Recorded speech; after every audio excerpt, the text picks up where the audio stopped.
Hello and welcome. My name is Alan, and today we are doing our week in review, um, where we always look back at the previous week's sports, history, um, science, and news for that week. So let's go ahead and just hop into this, shall we? We'll go ahead and start, as always, with sports. Right now, we are in the off season for professional football, collegiate basketball. So let's look and see if they have finished those NBA playoffs as of yet.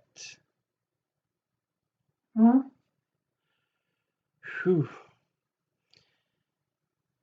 Sorry, my arm's making noises on the cushions here because I've went outside to feed the dogs.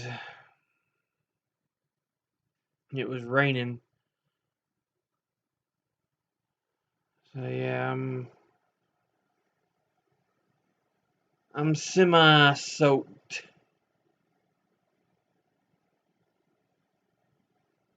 So let's see.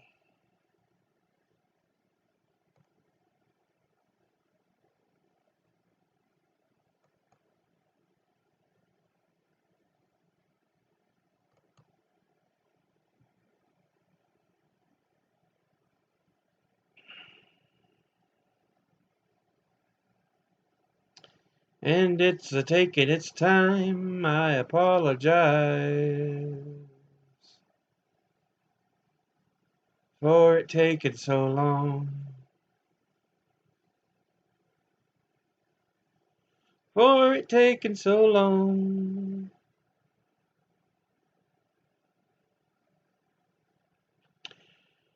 All right. Come on, interwebs, work with me here.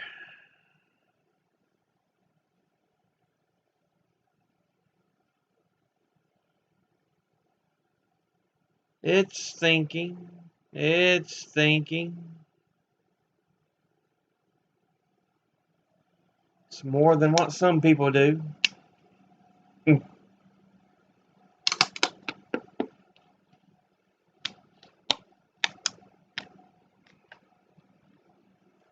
Kind of like the lady who tried to convince me,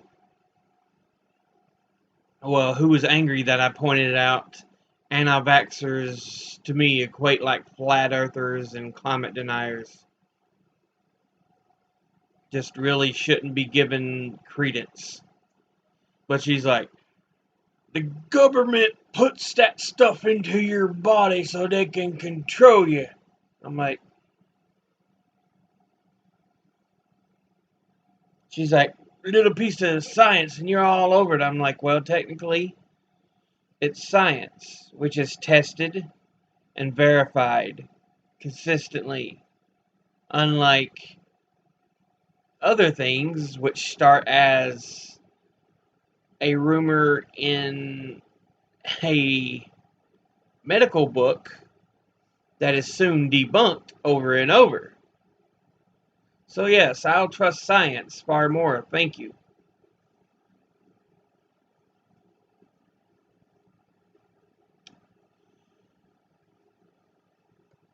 Oh, come on, computer, work with me here.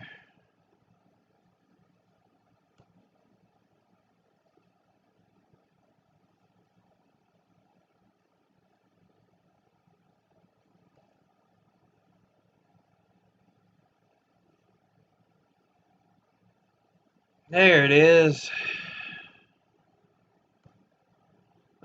I'm sorry that my computer is working so slow. I probably should have gave it a restart, but okay. Um, as of right now, the Toronto Raptors lead the Golden State Warriors in the NBA Finals 3 games to 1.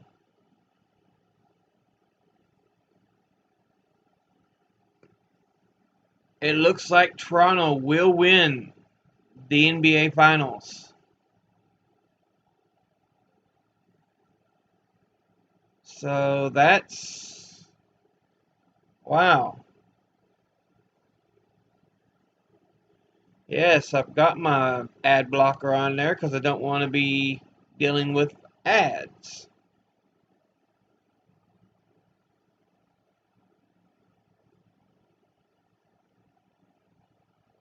So yeah, Toronto Raptors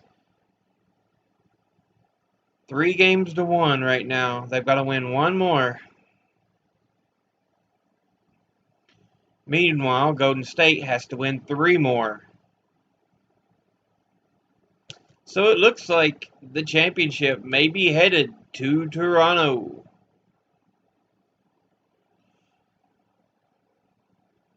And I won't congratulate the Raptors yet, because sometimes I've just seen teams lose in series after seemingly there's no way they can lose, only needing one more games. I think it was, who was it? The Yankees versus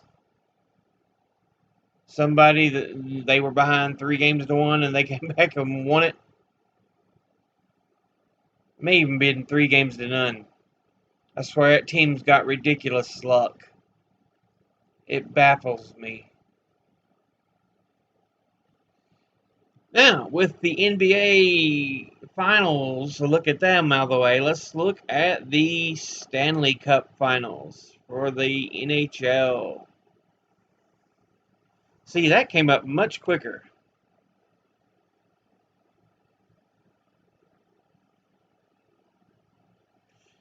That's a little more competitive. The St. Louis Blues lead the Boston Bruins 3-2. So that'll be interesting.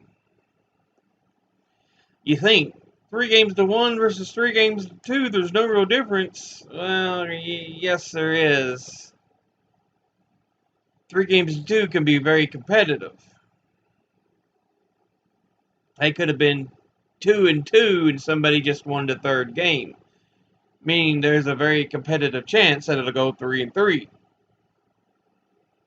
Meanwhile, 3-1, there's a very good chance it's going to end 4-1.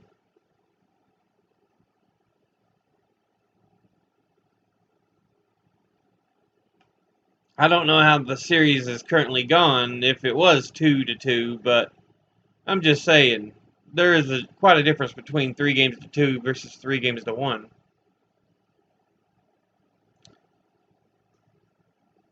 Now, let's look at...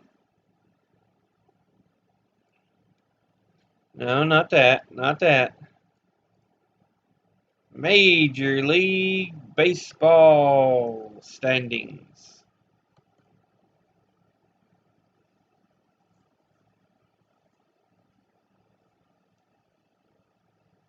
What are the current standings in baseball?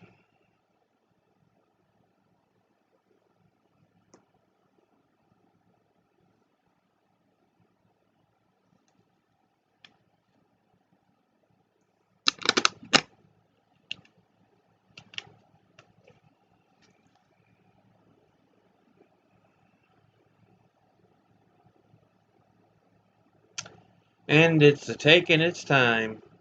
I apologize, people. My poor computer has been through it, looking up all the research on the news here the last few days. I've been putting it through the ringer here. Not literally through a ringer. That would destroy it, but still. I've been putting it through its paces.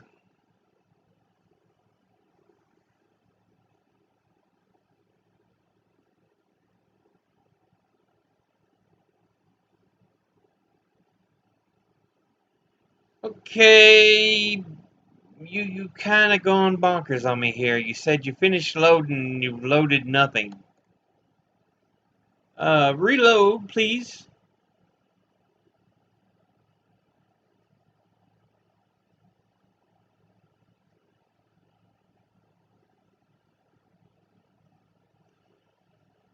it just has the banner at the top, scores, news, video, standings, blah, blah, blah, blah, all that. And then it has standings, regular season, wild card, spring training, and then nothing. There we go. Now it's starting to fill in. For some reason, it just didn't fill in the last time, and it said, I'm done loading. I'm like, no, you're not. No, you're not, computer. All right. Major League Baseball standings. In the American League East,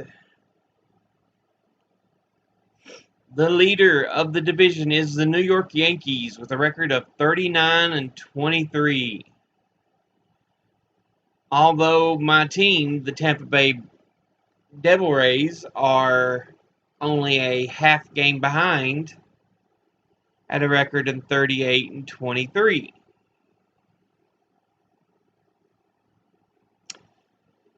Then they're followed by the Boston Red Sox, then the Toronto Blue Jays, and the Baltimore Orioles, in that order.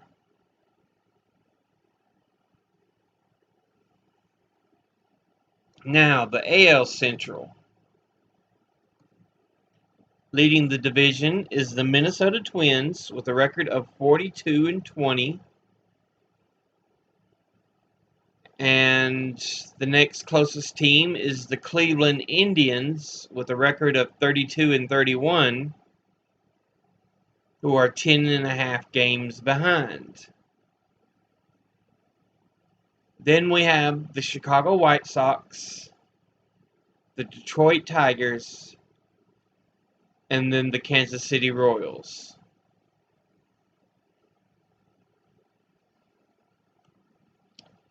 And in the AL West,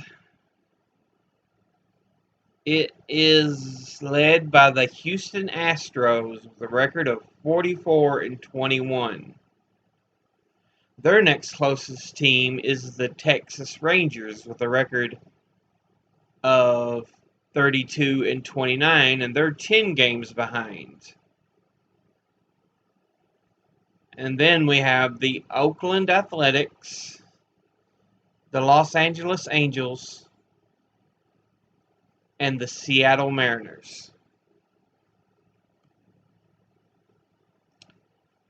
Now, in the NL East, we have the Philadelphia Phillies with a record of 36-27. Their next closest team is 2 games behind the Atlanta Braves with a record of 34-29. They're followed by the New York Mets, the Washington Nationals, and the Miami Marlins. For the NL Central, the Chicago Cubs lead the division with a tie of the Milwaukee Brewers. So the NL Central is looking very interesting. The Cubs are 35-27, and the Brewers are 36-28.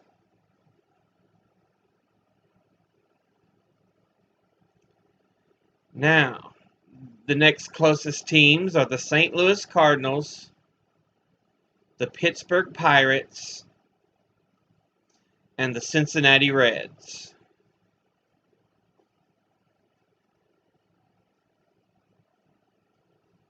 And finally, in the NL West, it's led by the Los Angeles Dodgers with a record of 43-21. Their next closest team is 9 games behind at a record of 33-29, the Colorado Rockies. And then we have the San Diego Padres, the Arizona Diamondbacks, and the San Francisco Giants in that order.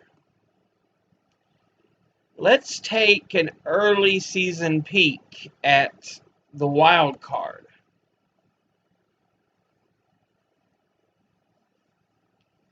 It's still too early to really say who will win because we're just now getting to where we have less than 100 games to go in the season. But it's always good to look at the wild card picks and see who may make it. Right now, your division leaders are the Houston Astros, the New York Yankees, and the Minnesota Twins. The Twins having the... Let's see. No, it's actually the Yankees who have the lowest record at 39-23. The teams the closest behind when it comes to wild card is the Tampa Bay Rays, who are the first wild card listed with a record of 38-23. Then the Texas Rangers, who are 32-29. And then the Boston Red Sox with a record of 33-30.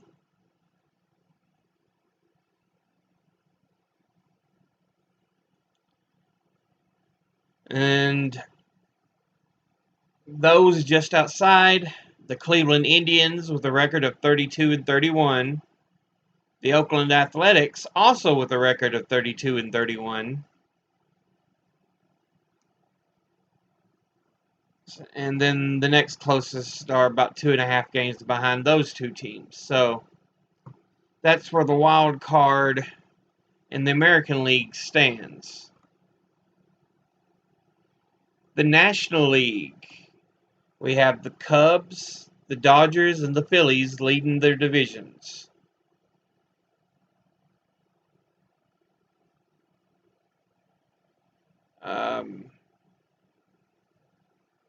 Right now, the teams in the National League are the Milwaukee Brewers, the 36-28. The Atlanta Braves at 34-29, and just outside is the Colorado Rockies at 33-29, just by a half game outside. Behind them is the San Diego Padres at 33-31, and then the St. Louis Cardinals at 31-30.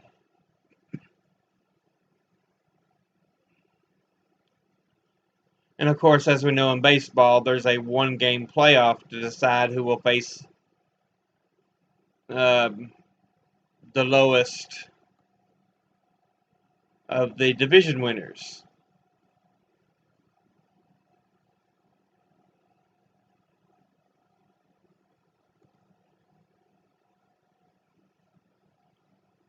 So while Tampa Bay leads the wild card, Texas and Boston are tied.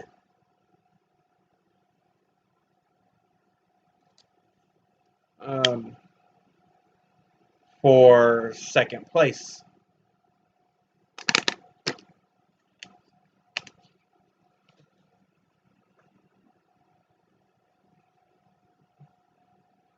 But again, it's so early in the season, it's kind of not fair to deem who will be in there yet.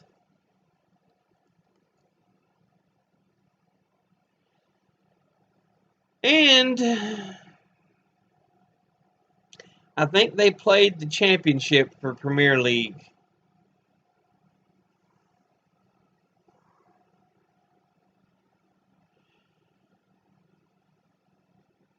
Current champion Manchester City Football Club.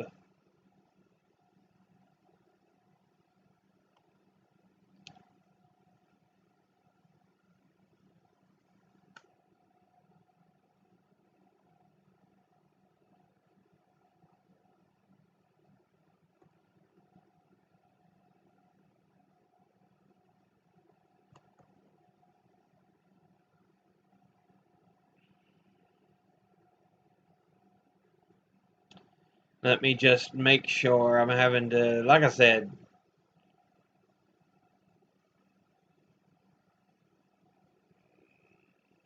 Premiere kind of confuses me a bit.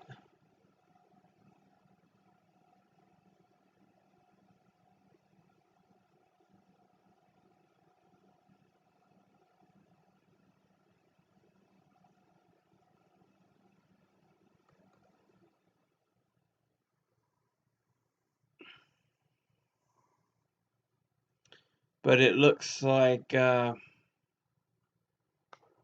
Manchester City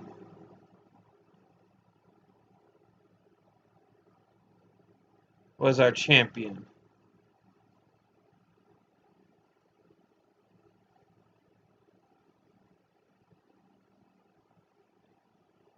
So congratulations to Manchester City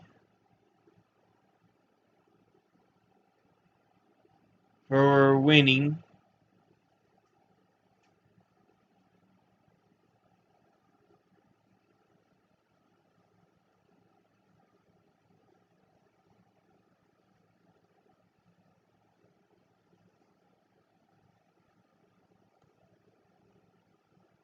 Yeah, they're now back to 0 versus 0 on the tables.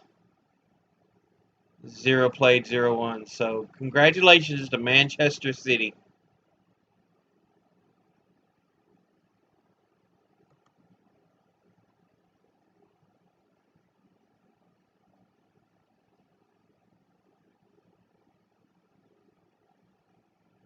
There's Premier League 2.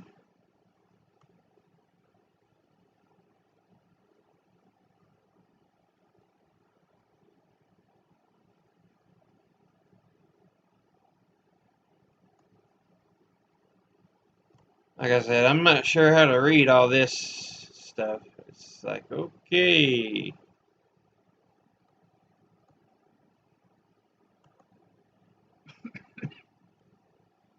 And the U18.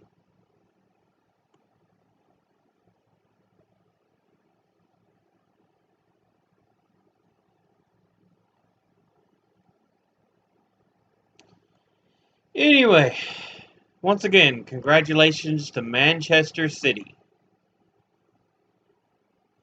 Now, science. Something I feel we all should know a little more of. We wouldn't be having all this trouble with climate change. Well, we would, because honestly, it's about greed more than science.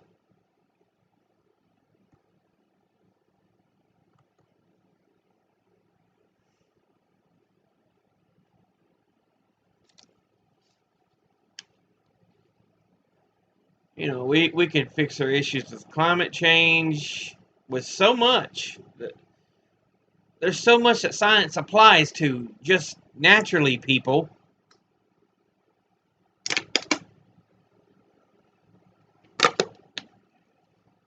It annoys me so much. Uncovering molecular contributors to psoriasis, like I was reading that, thank you. Uncovering molecular contributors to psoriasis like skin inflammation.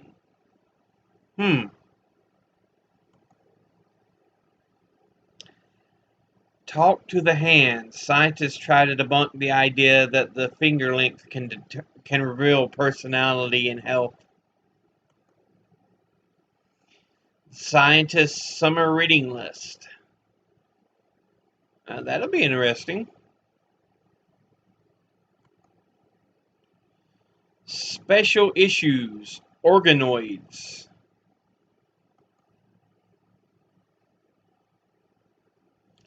Quantifying human energy spent.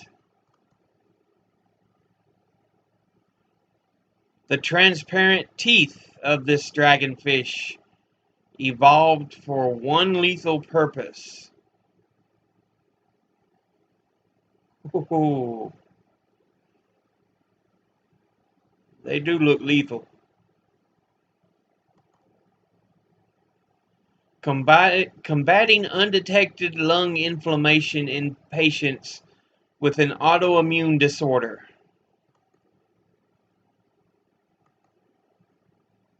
Let's take a look at this, the scientist's summer reading list.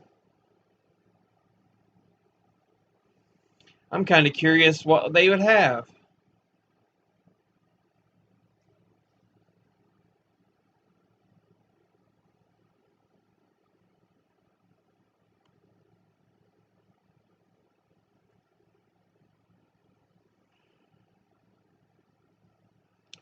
Underland.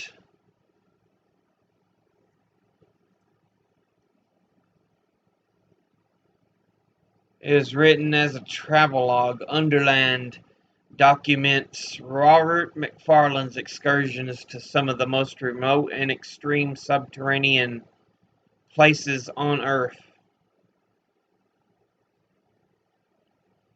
Okay. What else we got? Archaeology from Space. 10 years after the publication of her first scholarly tome dedicated to the relatively new field of space archaeology, Sarah Parchak, or Parchak, I'm sorry if I butcher that, leaves behind a matter-of-fact tone of textbooks to offer readers a more personal view on satellite remote sensing and how it has come to take its place in the archaeologist's tool belt.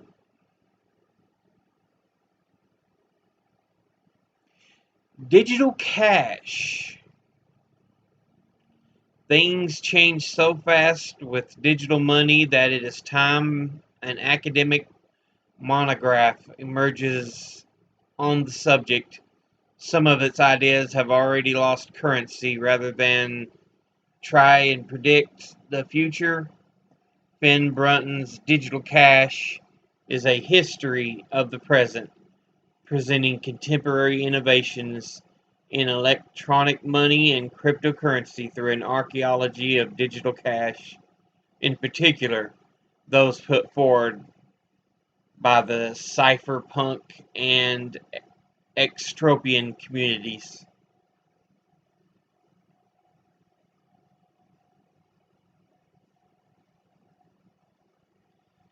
Slime.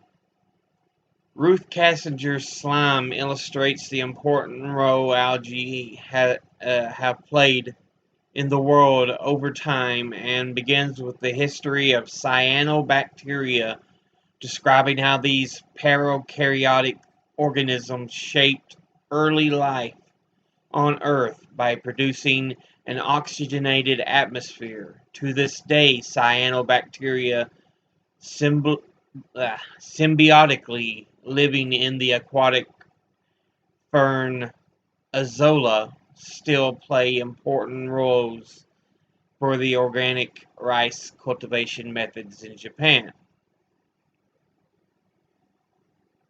Because Internet. In her new book, Because Internet, Gretchen McCulloch divides inhabitants of the Internet into 5 groups, arguing that your experience of the Internet and the language therein is shaped by who you were and who else was around at the time you joined. Moonbound. As you bury your feet in the sand this summer, imagine tucking your toes in something a little more exciting. Lunar Regolith.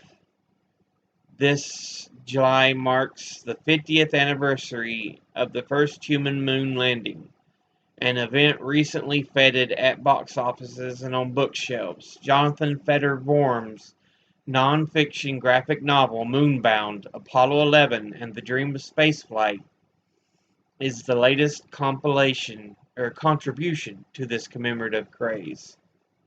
My apologies. Can't hardly talk sometimes. The fate of food. Imagine you have just eaten the best burger of your life, covered with creamy avocado, crisp lettuce, and a ripe tomato, and nestled between a hearty bun. Now, what if that burger did not come from a cow but was cultivated from stem cells?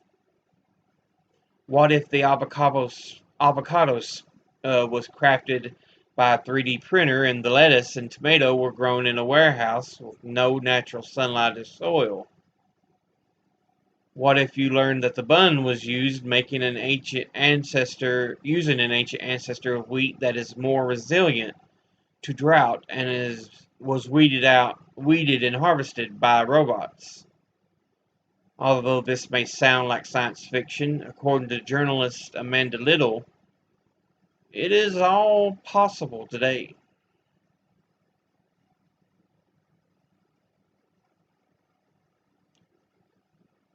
Fall. In this latest novel, Fall, Neal Stephenson tells the story of Richard Forthrast, better known as Dodge, a video game magnate who has willed his brain to research in the hopes of being reanimated.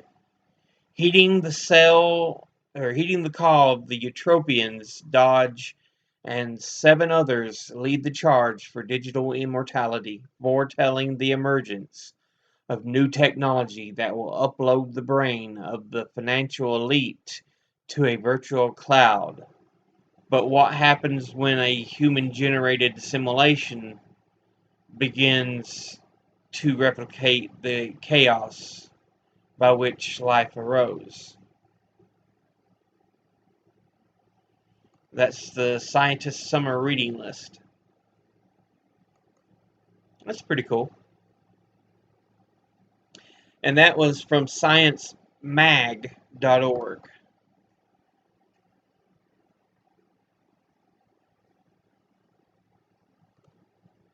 Let's now look at sciencenews.org.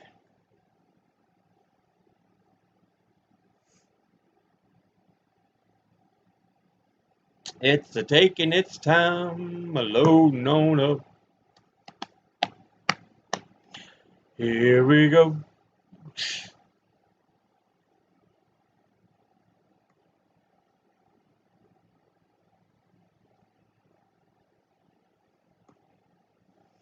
Medicaid expanding states had fewer cardiovascular deaths than other states.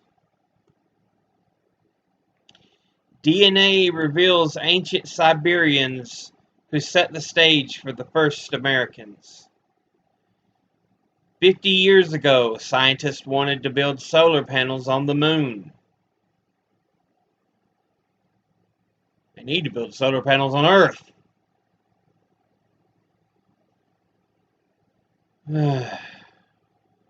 Physicists have finally figured out how pentaquarks are built. Although solar panels on the moon may help with settling any kind of settlements there.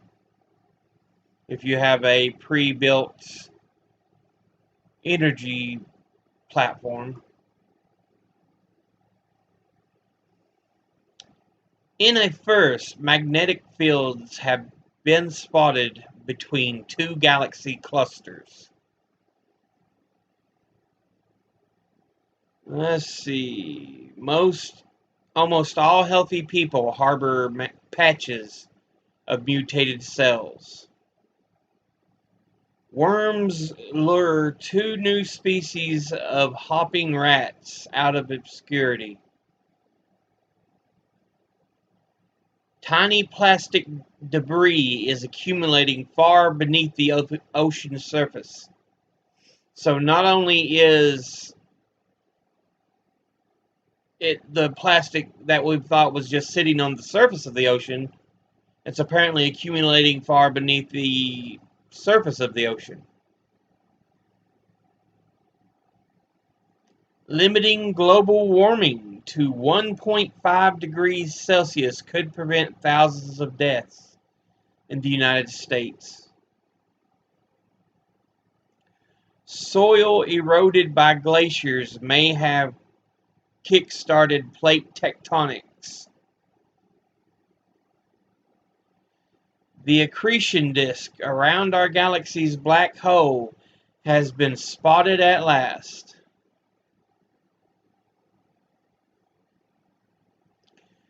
Tiny structures in dragonfish teeth turn them into invisible daggers.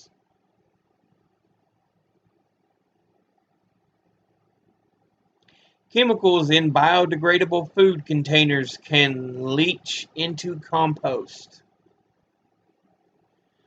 The Smithsonian's Deep Time exhibit gives dinosaurs new life. How one fern hoards toxic arsenic in its fronds and doesn't die. A new experiment didn't find signs of dreaming in brainwaves.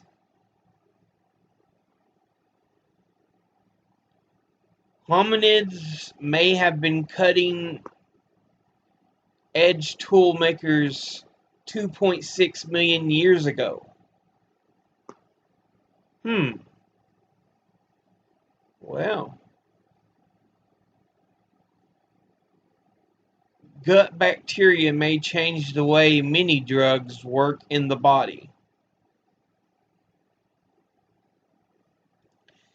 This tabletop device turns the quantum definition of a kilogram into a real mass. The Southern Ocean may be less of a carbon sink than we thought. And that's all on sciencenews.org. With that finished, let's take a look at what else is going on in science by going on to YouTube and taking a look at TED and Star Talk and Veritasium, the scientific channels.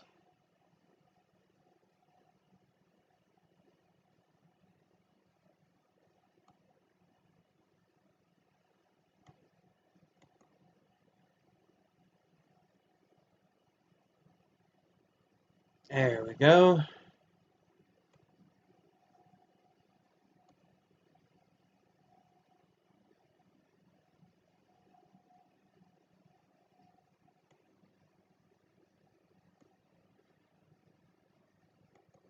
There's Star Talk.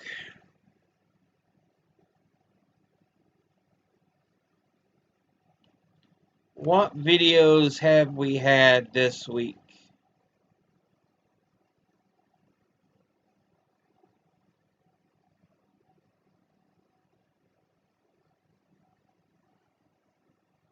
We've had Our Galaxy and Beyond with Neil deGrasse Tyson.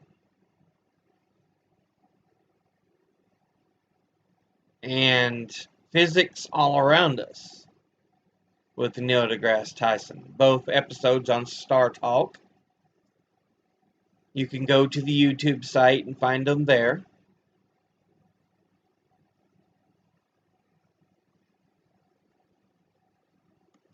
Veritasium.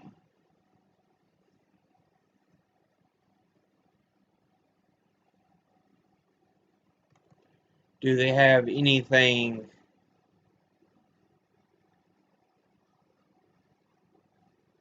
the world's lightest solid?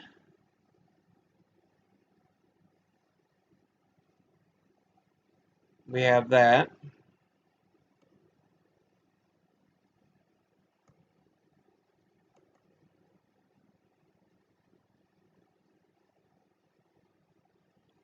And then TED, Technology, Education, and Design. They have Sleep is Your Superpower, presentation by Matt Walker. Could a tattoo help you stay healthy? A presentation by Carson Bruns. What you should know about vaping and e-cigarettes by Suchitra Krishnan Sarin. I probably butchered that. I'm not very good at Indian names. How AI could become an extension of your mind. A presentation by Arnab Kapoor. How Twitter needs to change. A presentation by Twitter owners Jack Dorsey. And an ingenious proposal for scaling up marine protection. A presentation by Mark Tarsick. Sorry. And that is a look at science. Now, let's look at my favorite topic, history. Not history. I cannot type. Save my life. History.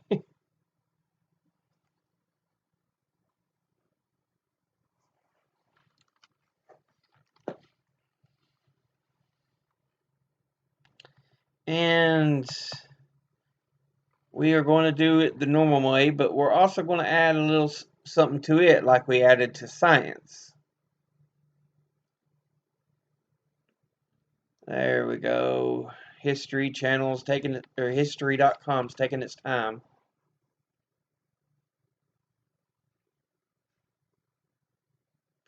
I just wish it wasn't connected to that history channel when they have things like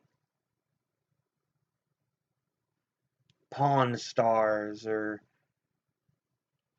what is the one where they go around the country to look for old stuff.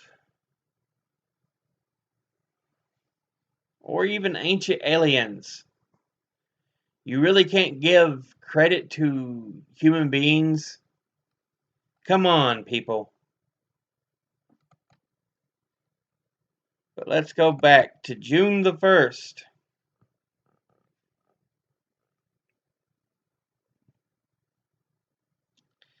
While it's loading, let's look at the thing we were going to add on to the history. Biographics, which this is a very good YouTube channel you can look at. It has videos about historical figures narrated by Simon Whistler. I think it's his name, Simon Whistler. He also does the Today I Found Out videos, but I like this channel a lot more, the Biographics. They have videos on Carl Sagan, an astronomer of the people, a video on Junio Valerio Borghese, the Black Prince of World War II, Caligula, Rome's Mad Emperor, and Empress Sisi, the 19th century Princess Diana. And those were the biographics you could look up this last week.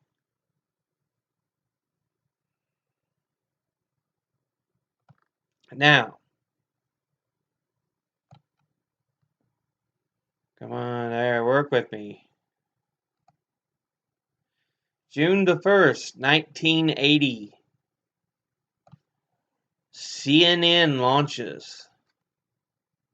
It becomes a thing.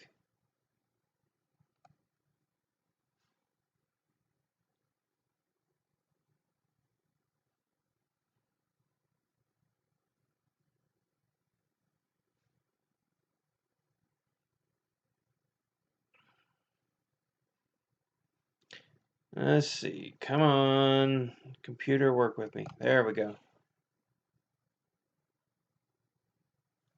June the 1st, 1958, Charles de Gaulle reassumes French leadership.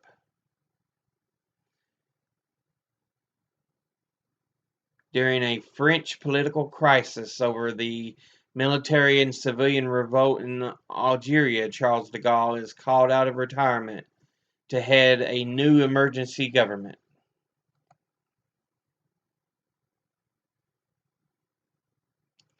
June the 1st, 1890, George H. W. Bush and Mikhail Gorbachev agreed to end production of chemical weapons.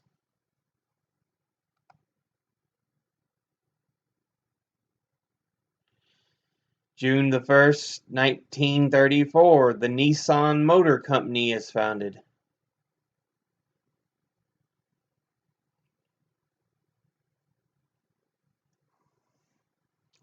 June the 1st, 1942, news of Holocaust death camp killings become public for the first time.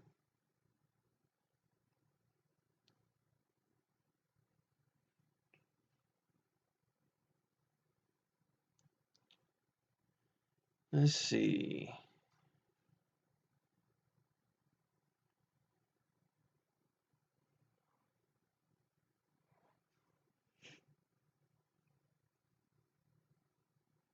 June the 1st, 2005, Basketball Hall of Famer George Mikan dies.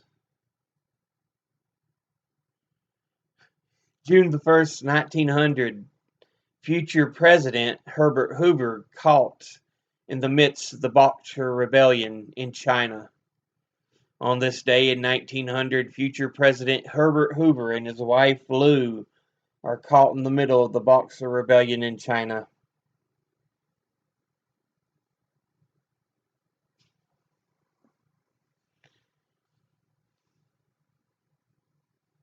Boxer Rebellion is rather quite interesting because here you have all these nations coming into China, looking at it historically and stuff, and people, there's a group of people who get tired and fed up and want to fight back. They try to use martial arts, but where we've got guns, yeah, it don't end well for them.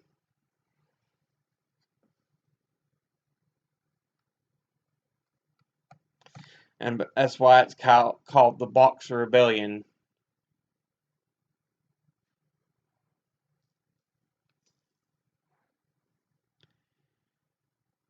June the 1st, 1926, Marilyn Monroe was born. I did not know I had the same birthday as Marilyn Monroe. That is awesome. June the 1st, 1965, coal mine explosion kills 236 in Japan.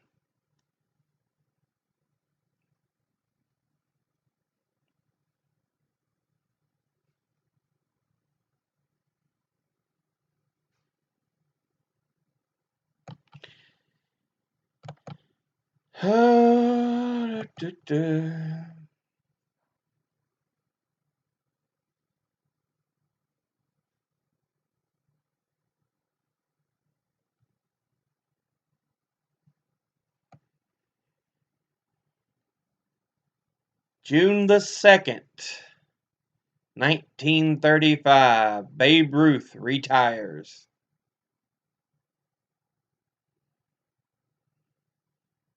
After 22 seasons, 10 World Series, and 714 home runs.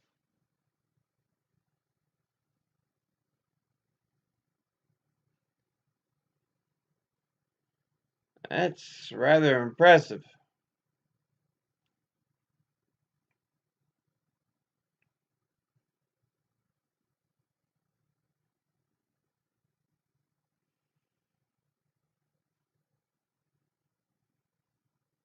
June the 2nd, 2012, longtime Egyptian leader Hosni Mubarak sentenced to life in prison.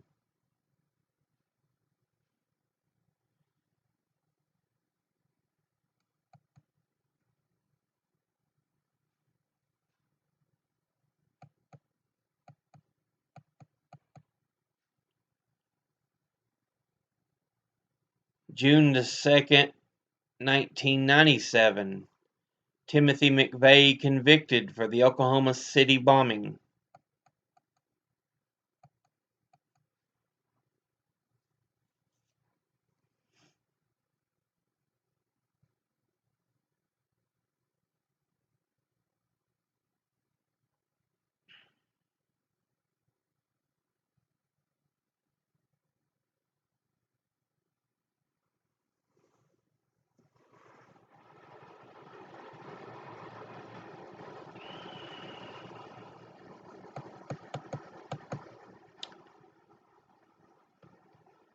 Let's see. June the 2nd, 1924, the Indian Citizenship Act is passed, which confers citizenship on all Native Americans born within the territorial limits of the country.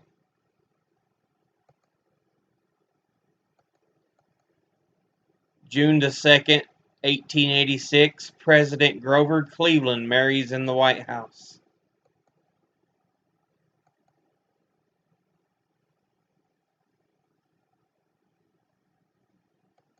June the 2nd, 1953, the coronation of Queen Elizabeth II.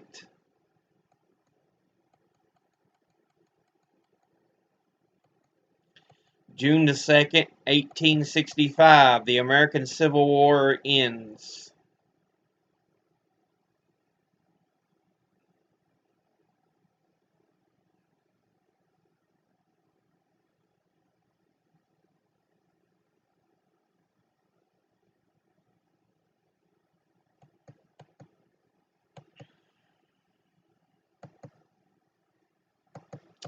Let's see.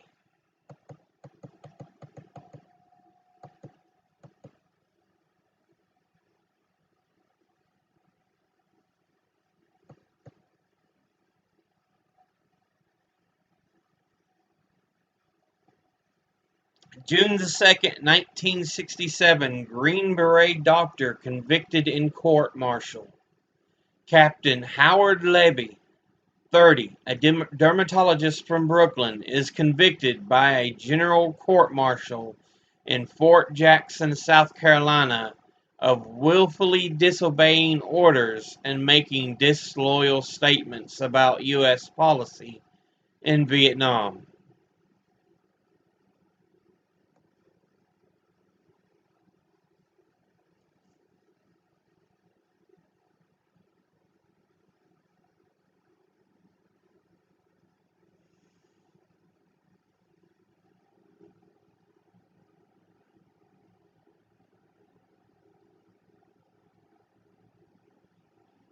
June the 2nd, 1985, English football clubs banned from Europe. On June the 2nd, 1985, the Union of European Football Associations bans English football, soccer clubs from competing in Europe. The ban followed the death of 39 Italian and Belgian football fans at Brussels' Heysel Stadium in Iraq, caused by English football hooligans. Okay.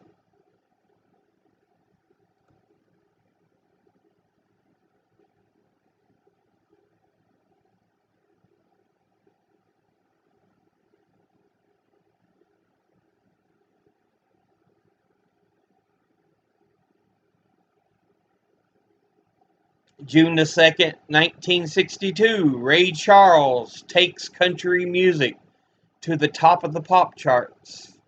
Ray Charles's modern sounds in country and western music, which gave him his third #1 hit in I Can't Stop Loving You, topped the U.S. pop charts on this day in 1962. Executives at ABC Records the label that wooed Charles from Atlantic with one of the richest deals. Da, da, da, da, da. Okay.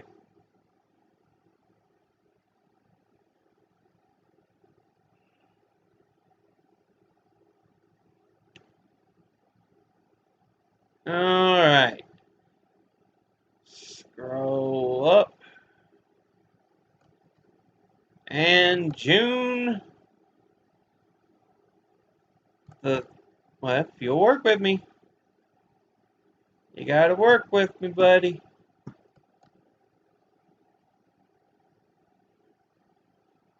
June the 3rd.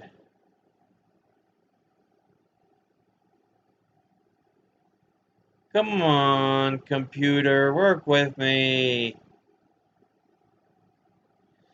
June the 3rd, 1937, the Duke of Windsor weds an American divorcee. I believe that's when he also abdicated the throne, wasn't it? The Duke of Windsor, formerly King Edward, yeah. So he had abdicated the throne when he was originally the King Edward the Eighth of Britain, to marry a Mrs. Wallace Warfield, an American divorcee, for whom he abdicated the British throne in December 1936.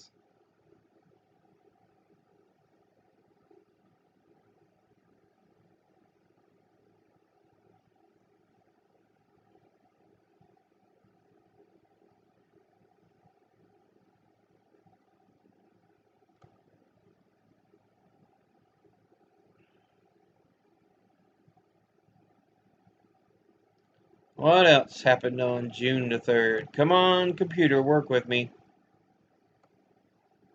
I know you're loading things, but you gotta work with me, buddy.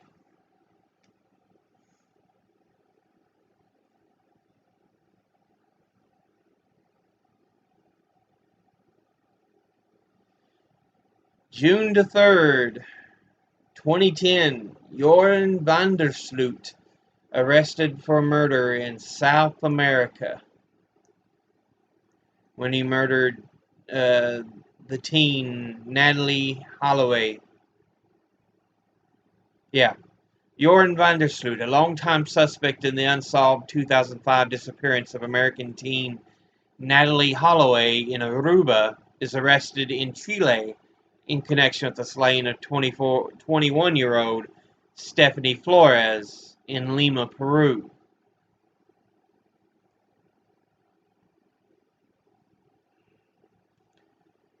June the 3rd of 2017, terrorists attacked the London Bridge. 1 8-minute period, 8 people were killed as a band of terrorists drove a van through a pedestrian walkway on the London Bridge. The men then exited armed with pink steak knives and proceeded to slash and stab people in a nearby market.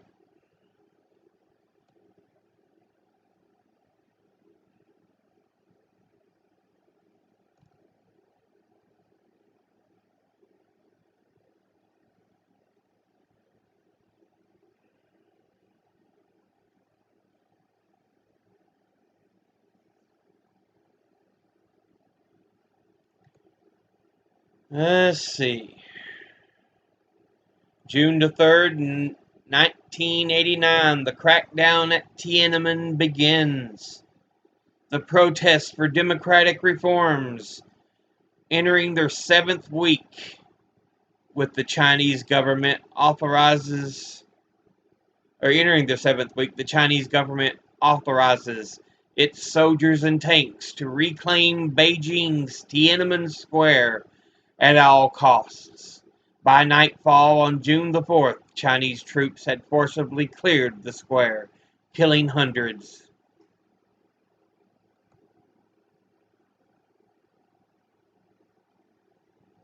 And of course, we know what comes later.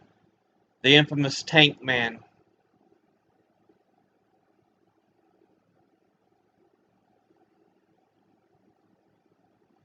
But what else happened on June the 3rd?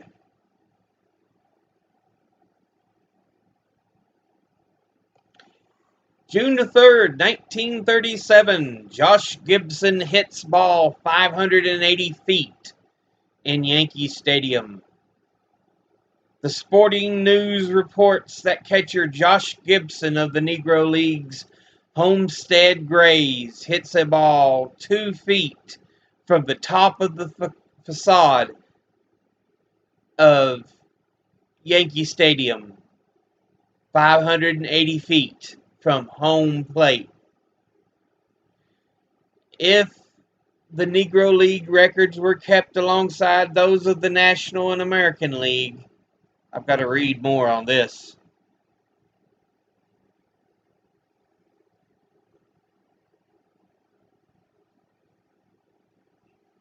That just intrigues me too much. If they were kept alongside those of the National and American Leagues, Gibson's home run would eclipse Mickey Mantle's record 565-foot home run hit off Chuck Stobbs in Washington's Griffith Stadium on April the 17th, 1953, as the longest ever hit. This is not the only record Gibson might hold, and possibly not the only record for distance. Some credit him with crushing a fair ball out of Yankee Stadium in 1934, which, if true, would make him the only player ever to accomplish that feat. So not only did he hit a home run, he knocked it out of the stadium fair.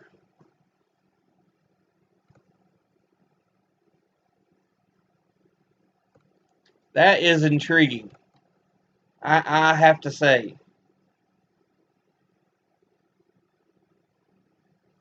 But unfortunately, America's got racist past. It's unwilling to look square in the eyeball and say, yeah, we are guilty of it.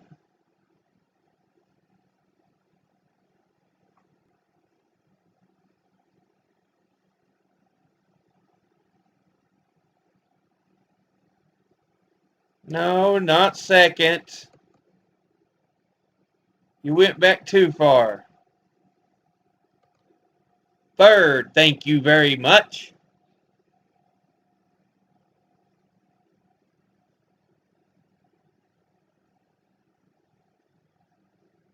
Have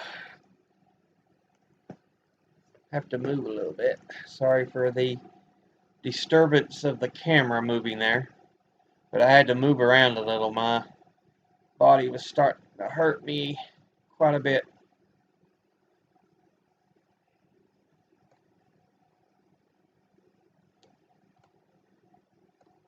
Come on, scroll down.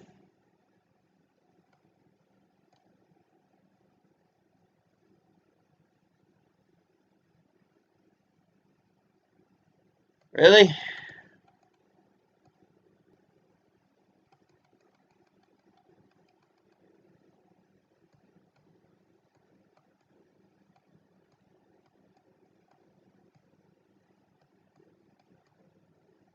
Let's see.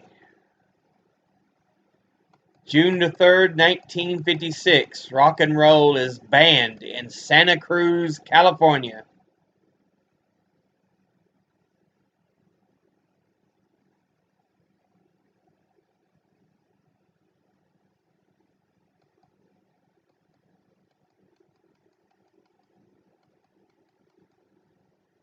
June the 3rd, 1989. Natural gas explosion kills 500 in Russia.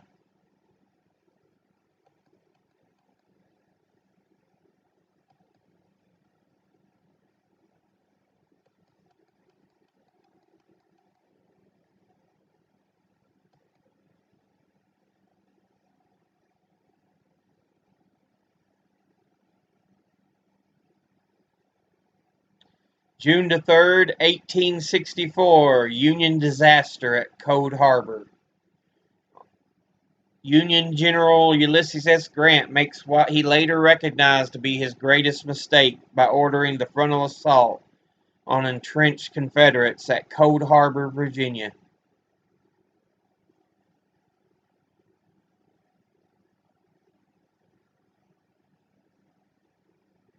It resulted with around 7,000 Union casualties in less than an hour of fighting.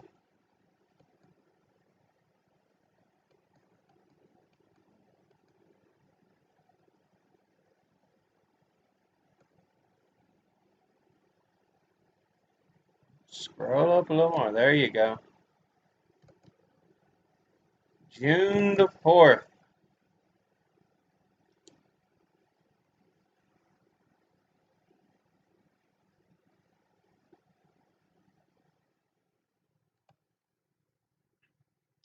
June the 4th, 1989, Chinese crackdown and protests lead to the Tiananmen Square massacre.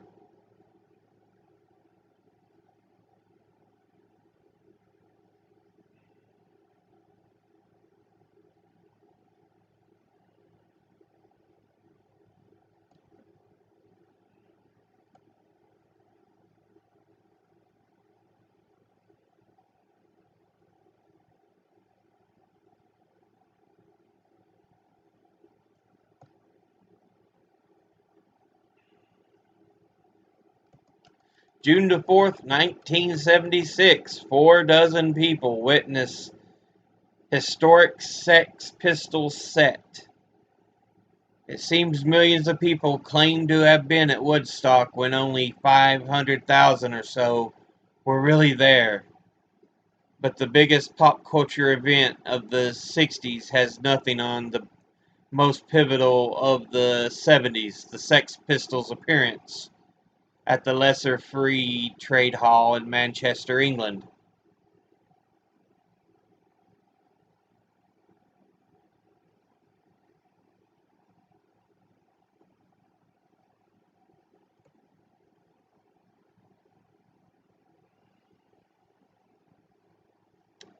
June the 4th, 1940, Operation Dynamo at Dunkirk ends. As the German army advances through the northern France during the early days of World War II, it cuts off British troops from their French allies, forcing an enormous evacuation of soldiers across the North Sea from the town of Dunkirk to England.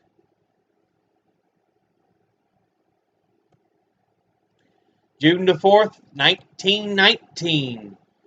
Congress passes the 19th Amendment, giving women the right to vote.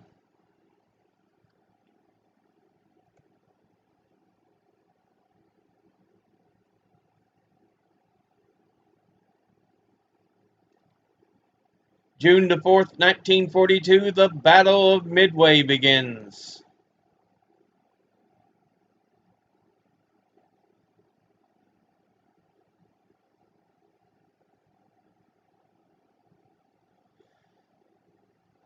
Oh, excuse me.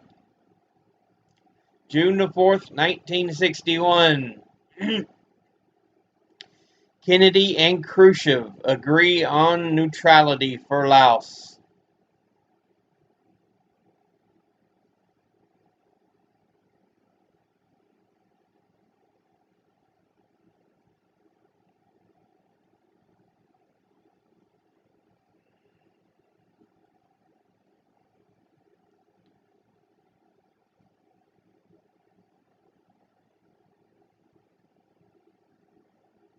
June the 4th, 1972. Trains collide in Bangladesh. The collision of 2 trains in Jessore, Bangladesh, kills 76 people on this day in 1972. This disaster resulted from one simple error by a train station operator. And quit popping up, Facebook. I'm trying to look at the news. Well, history. We'll be looking at news in a moment.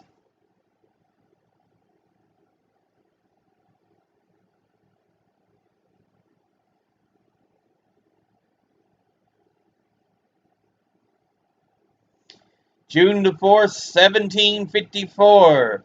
Lieutenant Colonel George Washington builds Fort Necessity. During the 7 Years' War, a 22-year-old lieutenant colonel in the Virginia militia named George Washington begins construction of a makeshift Fort Necessity.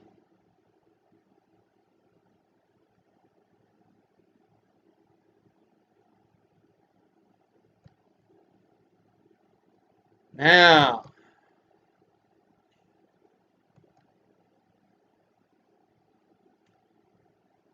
June the 5th. Back.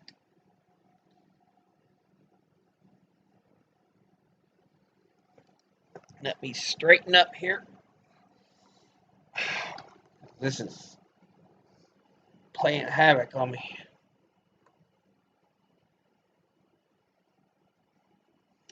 June the 5th, 1968. Robert F. Kennedy is shot by, I think it's Sirhan Sirhan.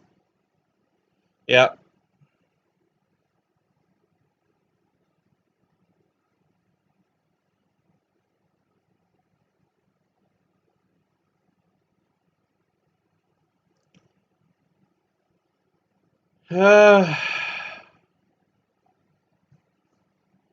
Anyway.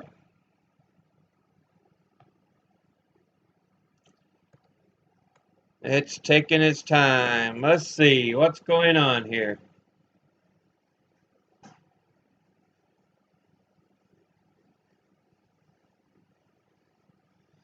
Alright, June the 5th, 2012. Ray Bradbury, best-selling fiction author, science fiction author, dies at 91.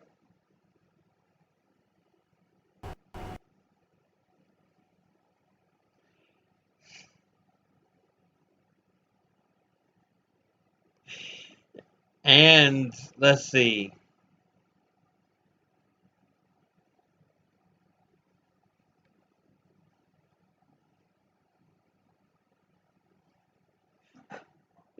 June the 6th, 1933. FDR takes United States off the gold standard. Was it the 6th or the 5th? June the 5th. Okay.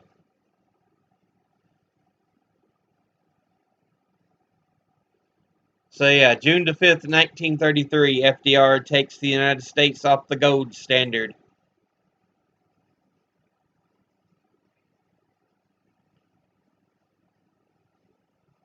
Meaning a monetary system in which the currency is backed by gold.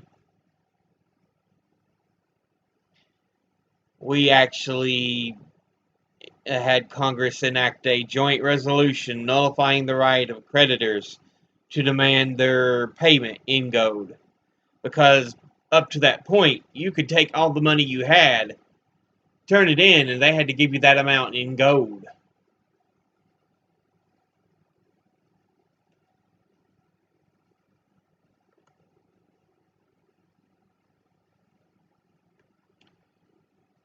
Let's see.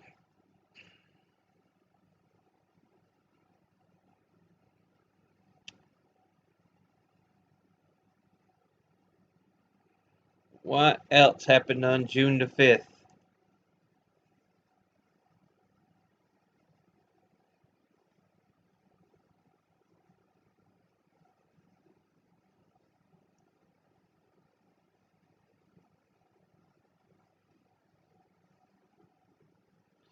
June the 5th, 1870, Constantinople burns, killing hundreds.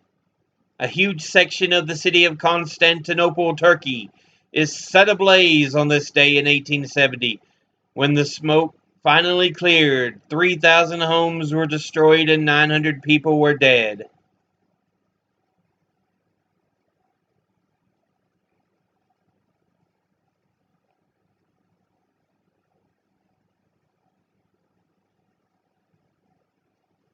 And that is June the 5th. Come on, computer, work with me here. Let's look at June the 6th.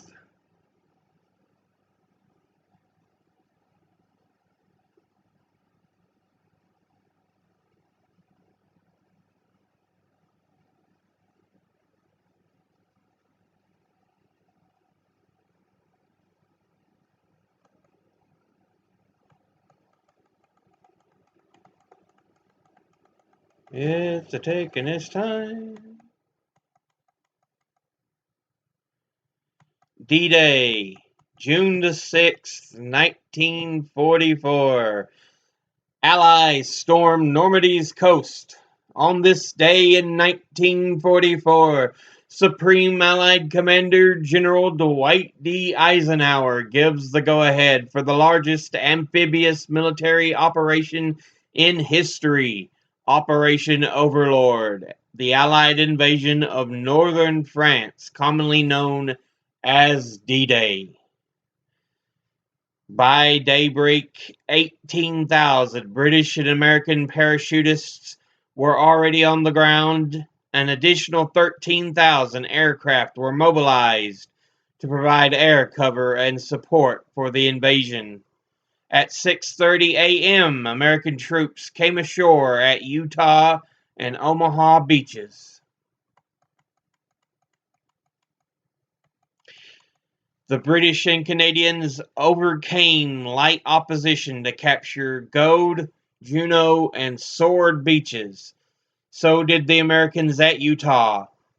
The task was much tougher at Omaha Beach, however, where the U.S. 1st Division battled high seas, mists, mines, burning vehicles, and German coastal batteries, including an elite infantry division which spewed heavy fire.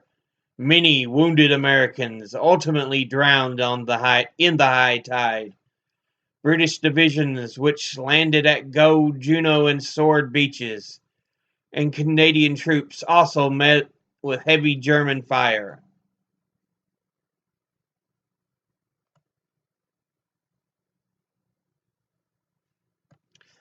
But by the day's end, 155,000 Allied troops, Americans, British, and Canadians, had successfully stormed Normandy's beaches and were then able to push inland. Within 3 months, the northern part of France would be freed, and the invasion force would be preparing to enter Germany, where they would meet up with Soviet forces moving in from the east.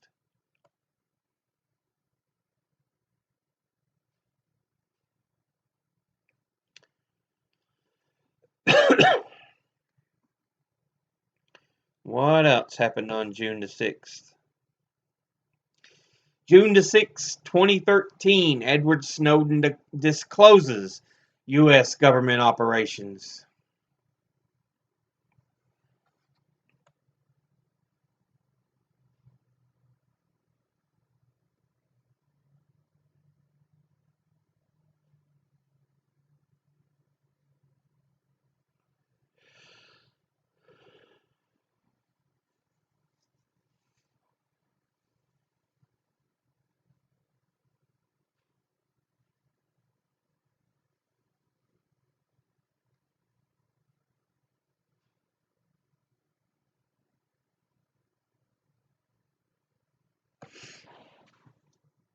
June the 6th, 1833, President Andrew Jackson rides the Iron Horse. In Ellicott's Mills, Maryland, President Andrew Jackson boards a Baltimore and Ohio Railroad train for a pleasure trip to Baltimore. Jackson, who had never been on a train before, was the first president to take the ride on the Iron Horse, as the locomotives were known then.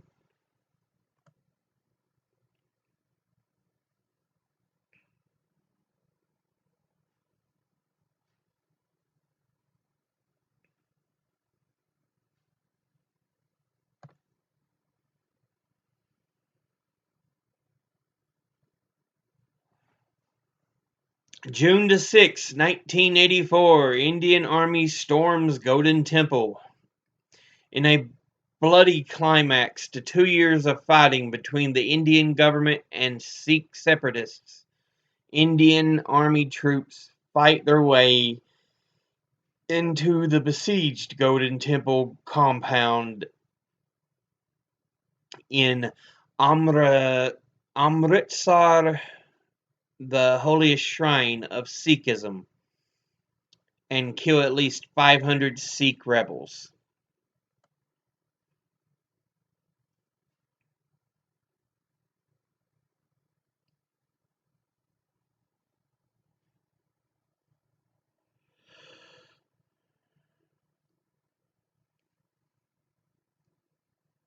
June the 6th, 1992. Eddie Murray sets career RBI record for a switch hitter. New York Mets first baseman Eddie Murray drives in the 1,510th run of his career and breaks Mickey Mantle's record for career RBIs, runs batted in, by a switch hitter.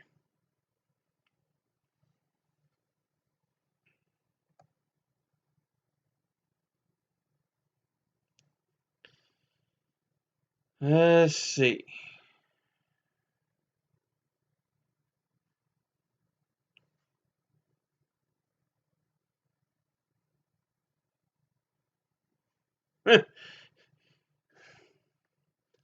June the 6th, 1981. Train avoids cow, but kills 600.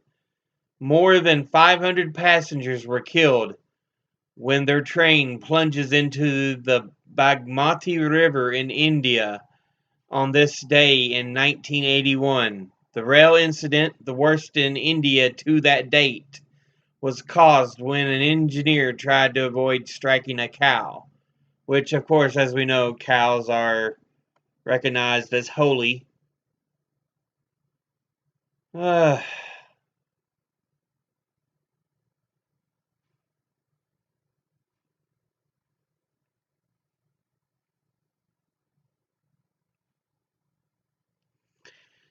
June the 6th, 1977, Secretary of State Cyrus Vance affirms President Carter's interest in human rights in the face of recent Soviet crackdowns on human rights activists. Secretary of State Cyrus Vance assures skeptics in the United States that the administration of President Jimmy Carter will hold the Soviet Union accountable for its actions.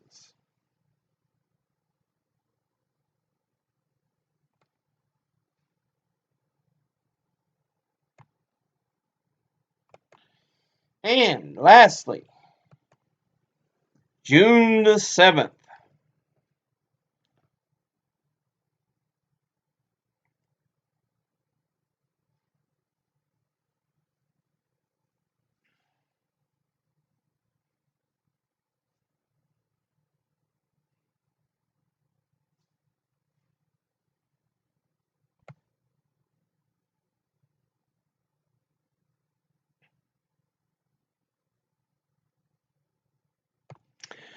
June the 7th, 1913. The first successful ascent of Mount Denali, formerly known as Mount McKinley. It is the highest point on the American continent, and it was ascended by Hudson Stuck, an Alaskan missionary who ascended Denali.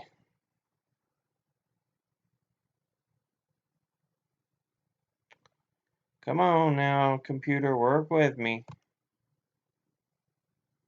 Quit being a pain in my butt. May the 7th, 2002. Michael Skakel, convicted of 1975 murder in Greenwich, Connecticut.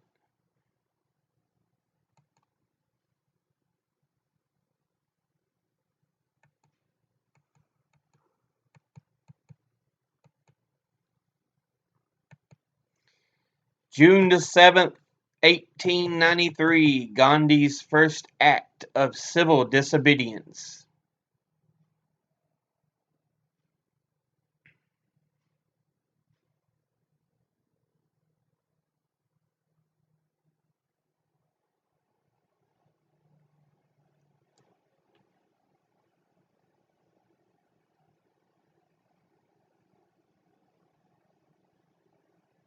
June the 6th, 1939, King George the Sixth becomes the first British monarch to visit the U.S.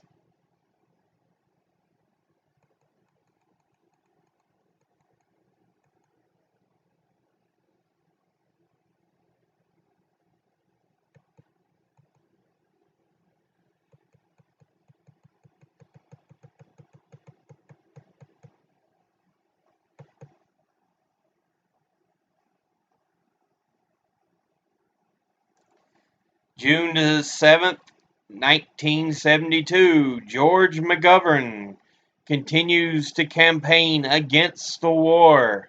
Senator George McGovern, Democrat from South Dakota, announces at a news conference that he would go anywhere in the world to negotiate the end of the war and return U.S. troops and POWs.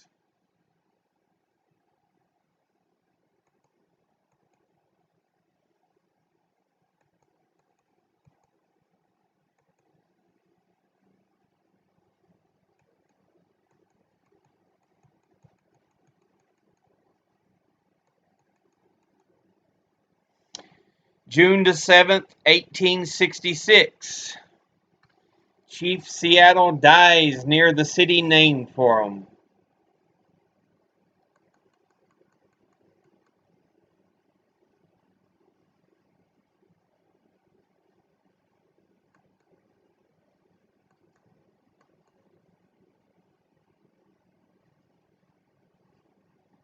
He was the chief of the Duwamish and Suquamish tribes on the Pacific coast.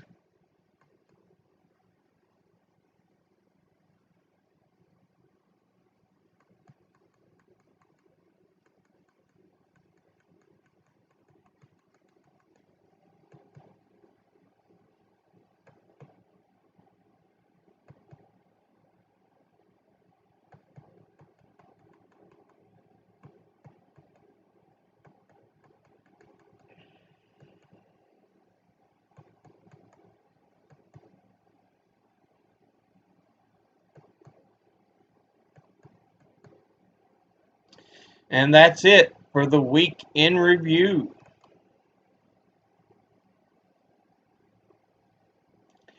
That will bring us finally to the top 10 idiots of the week. And then the news of the week. So let's look at our top 10 idiots.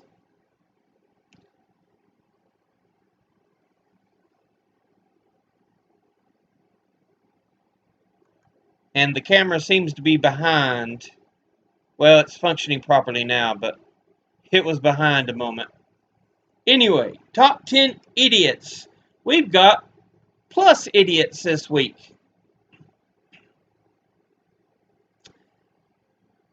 At number 12, yes, we've got 12 this week. We have Walmart for thinking Bernie wouldn't call out their greed. I mean, really, guys? You think you're going to be untouched when he goes after Amazon? He goes after all these groups. You think you're just going to be untouched? No. Nate Silver for once again going after Bernie, despite Bernie being correct. Silver, just stick to your numbers. Quit trying to attack Bernie. Joe Biden for supporting the Hyde Amendment until he gets called out. You didn't think that maybe that was a bad idea, the Hyde Amendment, Biden? You know, supporting the blockage of abortion, which is women's health rights. Michael Bennet for lying about Bernie's Medicare for All plan. Kenneth Copeland. I love when the religious get put on the spot for trying to convince Inside Edition that he's not just another religious bullshitter. John Hickenlooper for wanting us to buy into our current healthcare system and getting booed for it.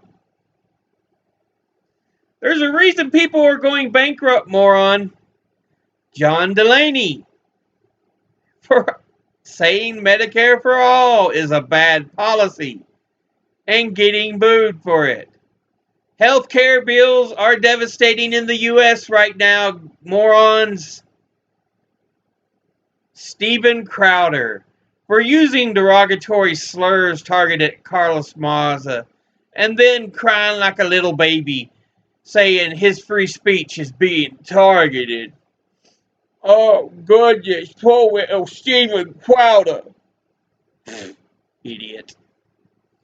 Duncan Hunter for defending a soldier being tried as a war criminal for killing civilians. Yeah, Duncan Hunter, you're an idiot. Reset for playing pranks on people to grow his channel and finally having to deal with the consequences of being sentenced up to 15 months in jail. You made people sick, dude. Putting toothpaste in Oreo cookies and then giving it to a homeless man. Putting feces between bread and serving it as a sandwich. You're an ass. Seth Moulton for trying to attack Trump by acting as a war hawk from the left.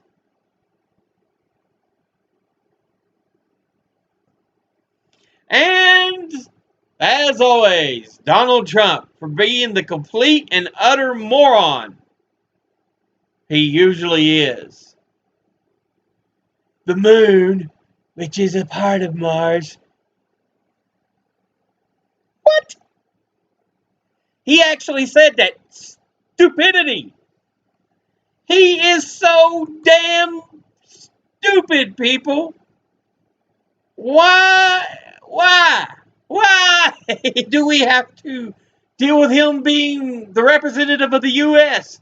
He is so fucking stupid. Anyway, let's look at the news headlines of the week. On Saturday, from Secular Talk, Representative Seth Moulton tries to out-warhawk Trump from the left. There's a story about how the freedom of speech is usually not on the left after someone on the left used MAGA. Wait a minute, I'm confused on that. Let me reread that. A story about how the freedom of speech is usually not on the side of the left after someone on the left used MAGA hats to make a caricature of the KKK, but Facebook deemed it a hate symbol. You know, he's pointing out how similar MAGA is to the KKK, but Facebook said, no, you're a hate symbol. You produced that.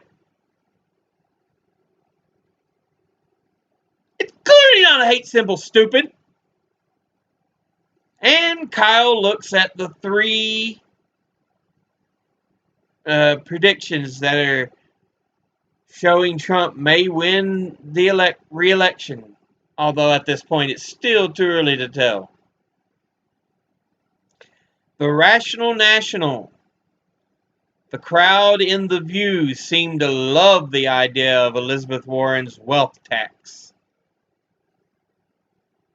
From the Humanist Report, Bernie Sanders refuses to apologize for being right and being anti-war. Plus, Noam Chomsky applauds the Green New Deal as the right idea. From Democracy Now!, realizing why some Palestinians support Bernie Sanders as candidate for 2020. And from Vice News, showing how the radio show The Breakfast Club has become a prime stop for 2020 primary candidates. Now let's look at Sunday. From Secular Talk, Nancy Pelosi cries at Facebook to take down doctored video calling them Russian dupes. And Kyle takes a look at the failure of the U.S. media to cover the healthcare crisis. From Status Quo, Jordan Sheridan interviews Bill Binney about how the corporate media lies about Russia, the indictment of Julian Assange, and how facial recognition is up for sale.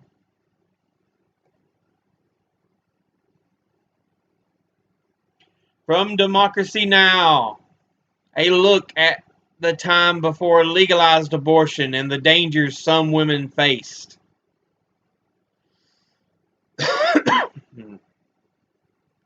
From Vice News, we get to see a drone tour of a marijuana farm in Jamaica. A look at Jordan Bardella, a French candidate called France's Only Hope by far-right Marine Le Pen. And from Last Week Tonight, a story on medical devices and their use of FDA cleared rather than FDA approved, and how these devices are impacting former patients.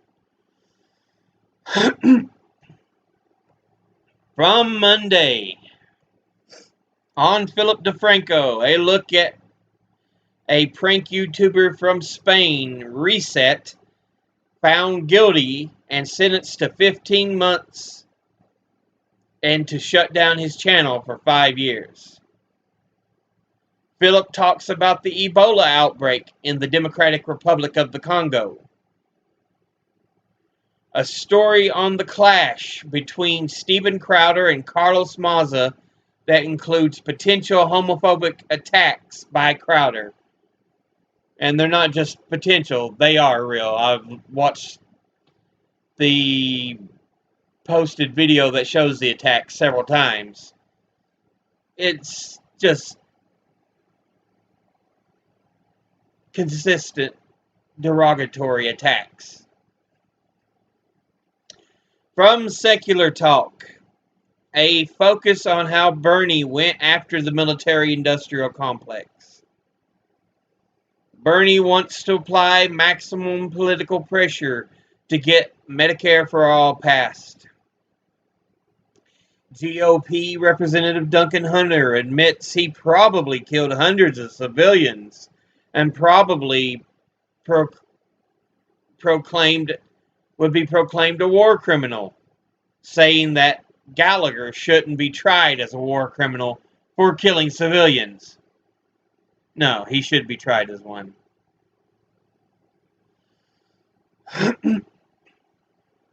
Joe Biden is starting to fall in the polls, and Kyle explains why. From Status Quo, an interview with a Bernie Sanders supporter who has followed his campaign since 2016 and says it's the most diverse crowd he has ever seen. The Rational National, Bernie Sanders puts the idea of Biden's middle ground in its place at the California Democratic Convention. 2020 centrist candidates booed off the stage at the California Democrat Convention after pushing moderation. Delaney and Hickenlooper, you morons. The Humanist Report. Mike talks about the new medical diagnosis known as burnout that is caused by capitalism. And Mike looks at Steven Crowder's attacks on Carlos Maza. Vice News. A look at how the death of Malaysia Booker is changing the black LGBTQ community in Dallas. A story on the NRA's newest board member who wants to end the Game of Thrones style infighting. From Democracy Now!, the top U.S. and world headlines look at the Virginia Beach shooting. A warning of overcrowding of migrants in customs and border protection facilities. The death of a trans migrant seeking asylum that died in custody. Riots in Algeria. A crisis in Honduras. Israeli actions prompt Palestinian protests. Pushback on Trump's visit to London.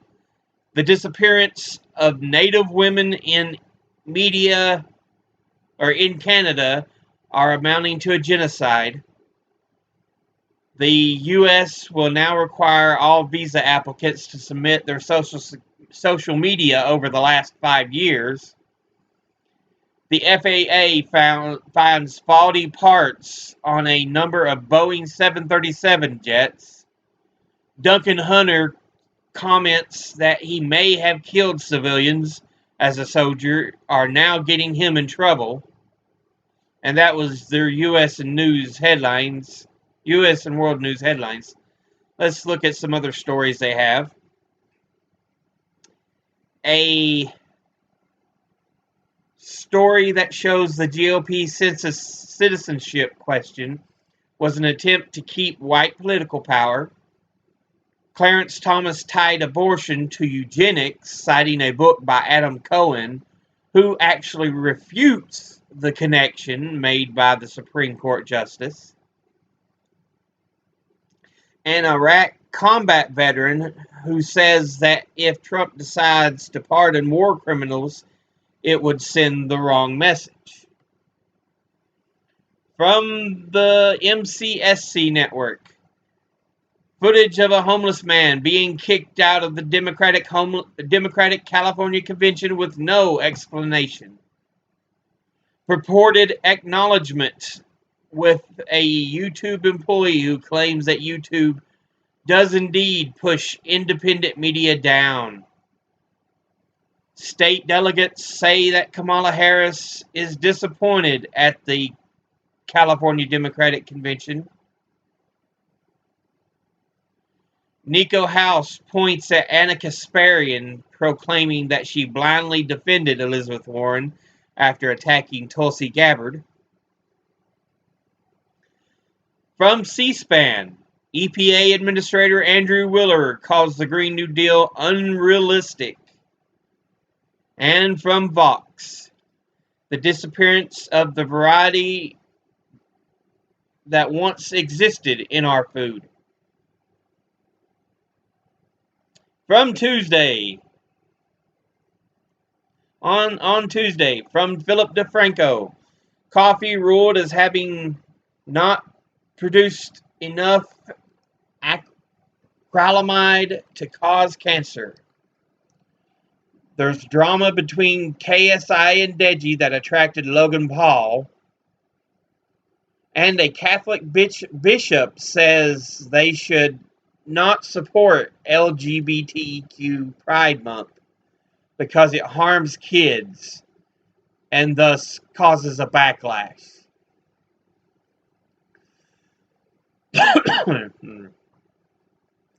From Status Quo, a look at the Flint water crisis that still hasn't been resolved after almost 5 years, causing illness and death. An investigation of the water crisis has now seized the state-owned phone of ex-Governor Rick Snyder as part of the investigation. CNN again tries to set the narrative by lying about Biden's poll numbers and calling Bernie Sanders a grumpy grandpa. And Bernie exposes the situation similar to Flint, Michigan, and Denmark, South Carolina. From Secular Talk, Bernie destroys Biden on not only climate change with his no middle ground speech. A nonpartisan study shows that Trump's tax cuts spurred little to no growth or investment. Kyle looks at a poll in which the majority of Americans don't want impeachment. And centrist candidate John Delaney booed for saying Medicare for all isn't a good idea at the California Democrats convention.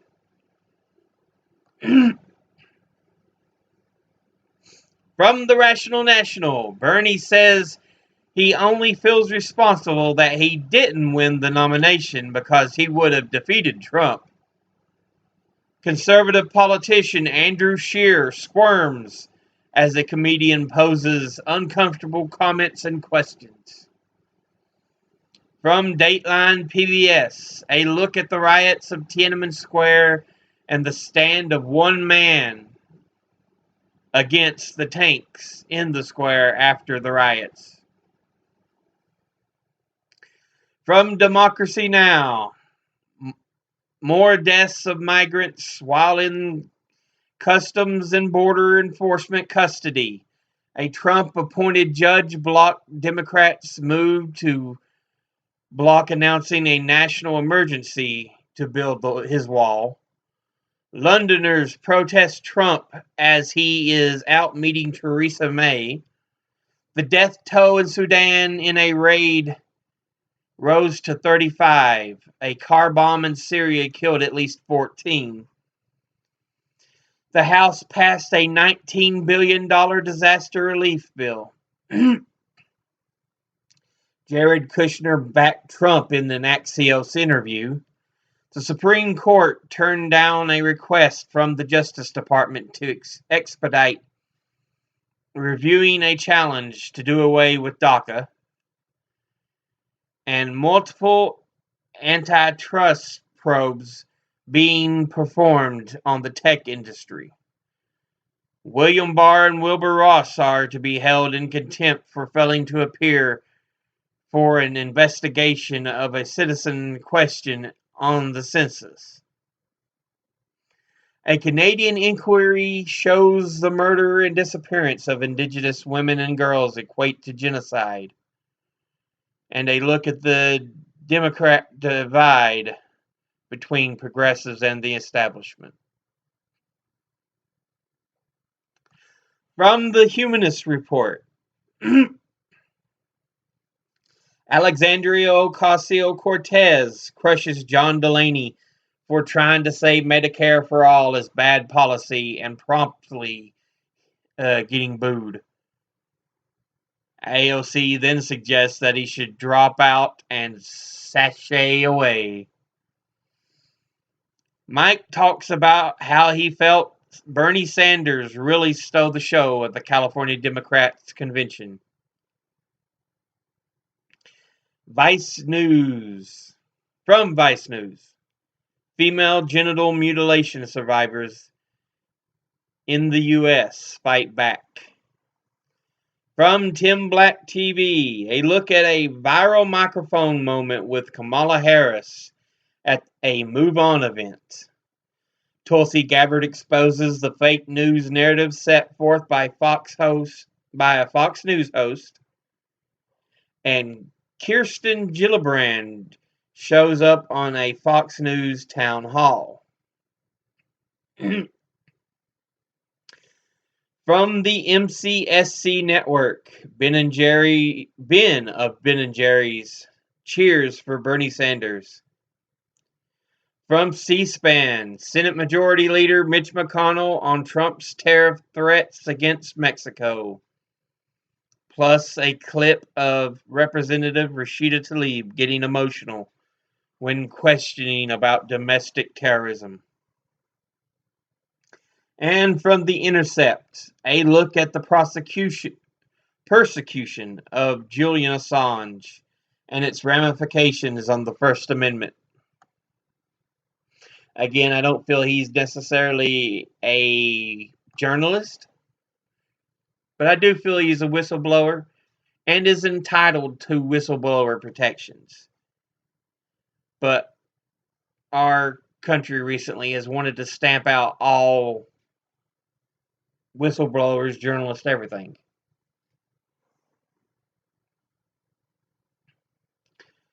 On Wednesday, from Philip DeFranco, an airlifted patient from a canyon spun like a top before they got her out. YouTube sides with Crowder as its freedom of speech and no cause to harass, although YouTube did demonetize Crowder's channel. And the resource officer present at the Marjory Stoneman Douglas High School shooting was found guilty of negligence. Plus, there is a Republican push back on Trump's tariffs, perhaps setting the stage for some bipartisan pushback on other actions by Trump.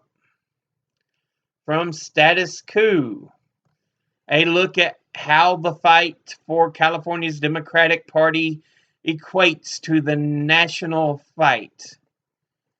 Bernie Sanders' campaign manager says that the polls that oversample older voters should be deemed suspect.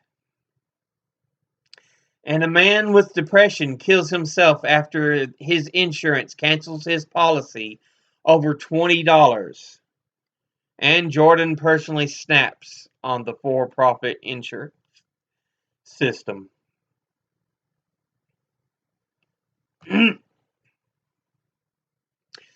From Secular Talk, Bernie Sanders asked if the Democratic elites will unify with him if the party wins if he wins the primary.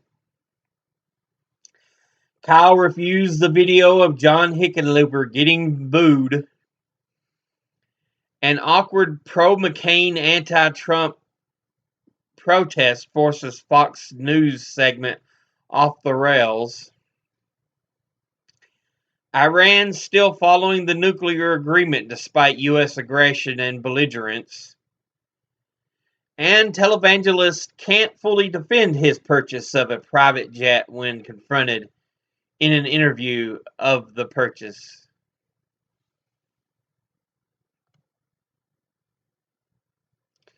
From Democracy Now!, the top U.S. and world news reports standoff between Trump administration and Republicans over Mexican tariffs. U.S. House passed the Dream and Promise Act for the undocumented. Trump laid out post-Brexit trade deal wanting access to even Britain's National Health Service, even though he messes up our own. Remembrance of D-Day that ended World War II. A black transgender woman's body pulled out of a lake in Dallas, Texas. Ralph Northam wants tighter gun laws in Virginia after the Virginia Beach shooting. Former Broward County, Florida officer arrested for failure to act during the Marjory Stoneman Douglas High School shooting. Record flooding in the Midwest. 100 arrested in Northern California after protesters freed ducks at a slaughterhouse. A lawsuit against the U.S. government for climate change goes to court.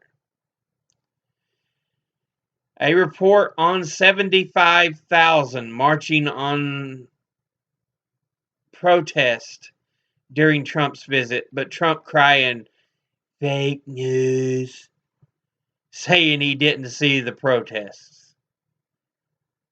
He saw the protest. He knows they were there. He's just going to cry, "Fake news."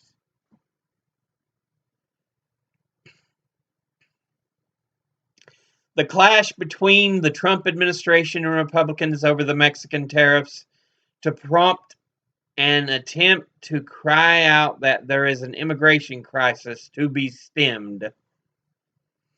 A look at the death of a transgender person after being held in custody for an extended length of time by Customs and Border Patrol. And 8 black transgender women killed this year, and the community says they are left to fend for themselves on the margins. From the Rational National, proof of Joe Biden lies and gaffes that would make him a poor challenge against Trump. Bernie confronts Walmart executives at their annual meeting. Annual stockholders meeting. From the Humanist Report, Michael Bennet, a 2020 centrist candidate in the health insurance industry's pocket, lies about Bernie's health care plan. Bernie Sanders acknowledges that he would have beat Trump in 2016 and can beat him in 2020. From Vice News, California Democrats won't admit the fact that the party is in chaos. A look at the Flores statement and how it has become the backbone of detained children's rights. And the story of an FA-18F Hornet pilot who supposedly chased a UFO. From the MCSC network, Nico put forth an idea that makes sure presidents are picked by people and not the corporations. Tulsi and Bernie embrace, pointing out that they are still on the same team. And a piece of Ayanna Pressley, a piece on Ayanna Pressley, in which she launches a PAC to help defeat incumbent Democrats. And from C-SPAN, Nancy Pelosi and Trump each speak on the Mexican tariff idea. On Thursday, from Status Quo, Vegas community organizers said we can't just depend on Bernie getting elected. Bernie Sanders actually takes on Walmart at its shareholders' annual meeting, representing the people. The residents of Flint get sicker, while ex-Michigan Governor Rick Snyder remains free. Jordan suggests Biden has no real chance to beat Trump. Rashida Tlaib breaking down, trying to question why white terror suspects aren't actually called terrorists.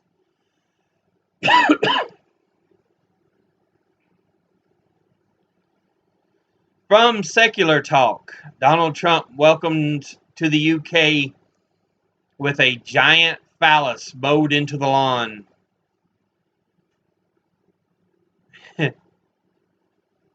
Kyle debates whether the Carlos Maza versus Steven Crowder clash may have developed Adpocalypse 3.0.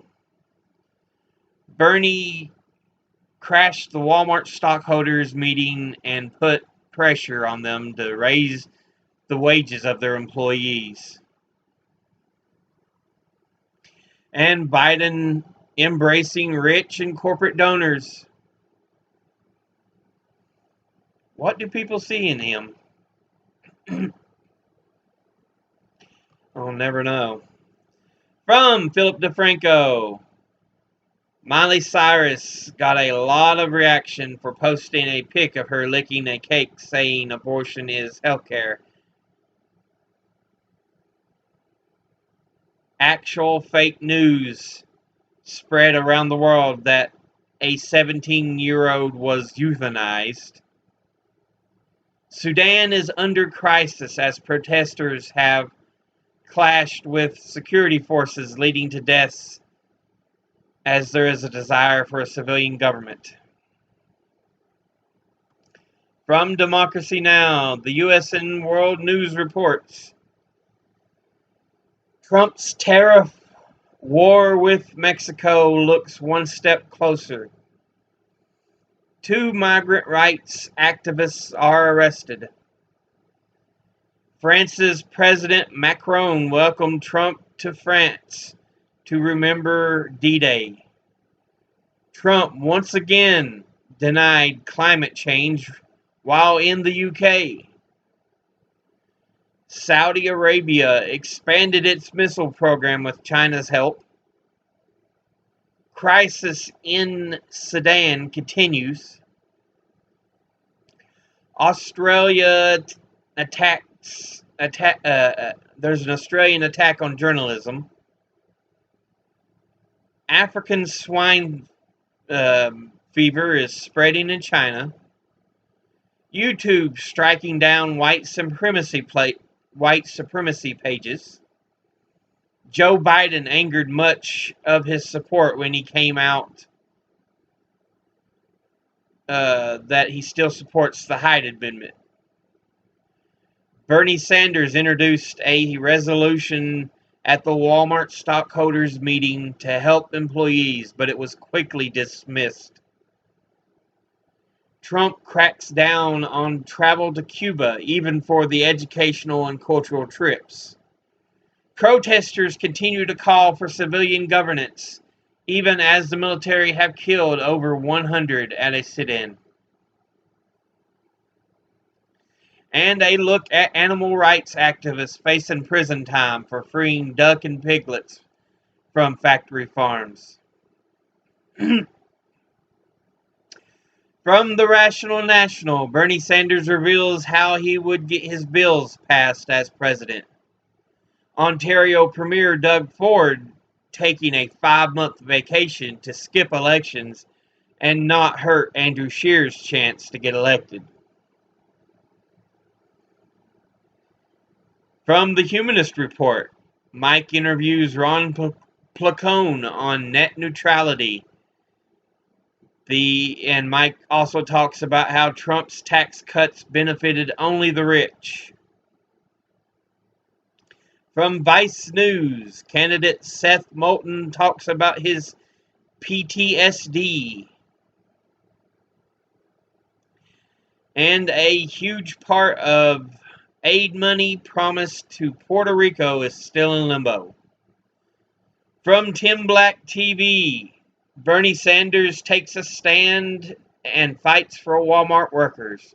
And Mayor Pete Buttigieg gave an extremely weak answer on why he should become president. From the MCSC network, Nico House debates with a pro-impeachment group. Tulsi Gabbard releases an advertisement to push for the release of Julian Assange. Fox Business claims Tulsi Gabbard plans on meeting with Wall Street donors. Nico speaks with Ron Placone about the plan to save net neutrality. A look at California Democratic Convention and exposing the chairman and his bullying and the bullying culture there. And the California Democratic Credentials Committee dismisses potential fraud. And from C-SPAN, Trump speaks about D-Day veterans. And finally, on Friday, from Status Quo, an interview with a former Hillary Clinton voter who has converted to Bernie Sanders. Is Tulsi courting Wall Street? And a look at her upcoming fundraisers. Jordan gives his opinion on the Carlos Maza Steven Crowder issue. From Secular Talk, Democratic candidate posts ad that is a video of him changing his newborn daughter's diaper.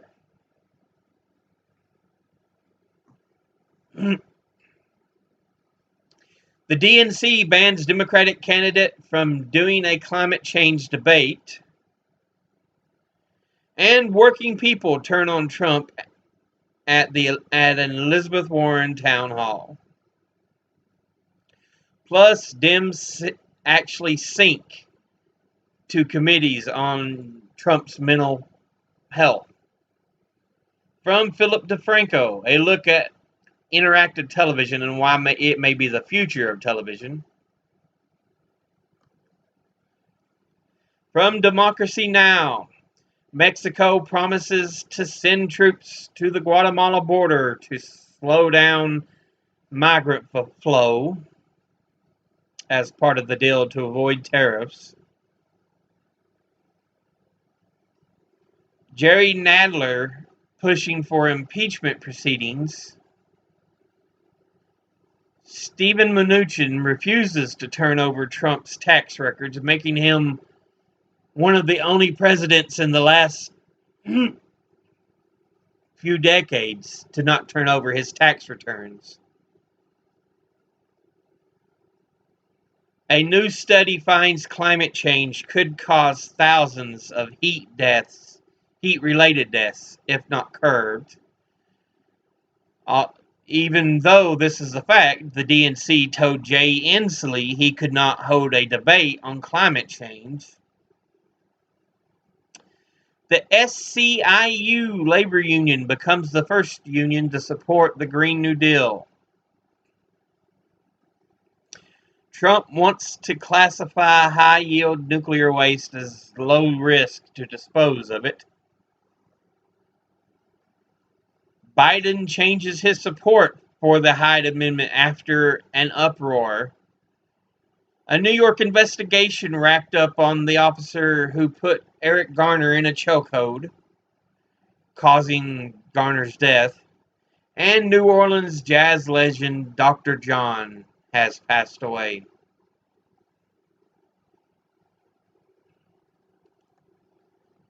From the Rational National, David shows how Carlos Maza did the right thing by bringing attention to the harassment.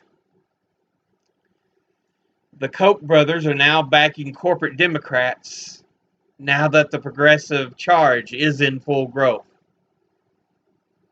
They're so scared of progressives, they're even backing corporate Democrats, the Koch brothers are. These are the same people who backed the Tea Party when it first started. That should tell you who to vote for as a Democrat.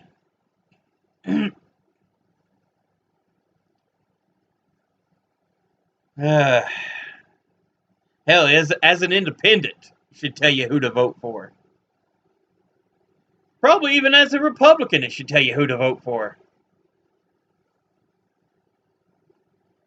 The Humanist Report.